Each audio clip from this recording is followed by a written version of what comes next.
Hello guys, in today's video I will be showing you how to fix Uno something went wrong problem. So the answer is easy, just go to the settings and then scroll down to the app section and then go to the search and search Uno and then go to the storage and here you will find this clear cache option. Click on it.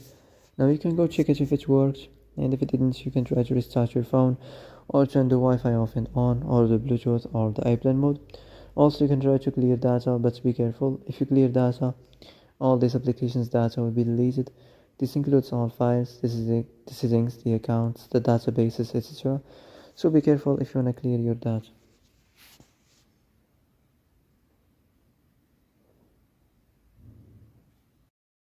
And that's it for today's video. I hope this is the answer you've been looking for. If you like this video, don't forget to like and subscribe, and see you in the next video. Thanks for watching.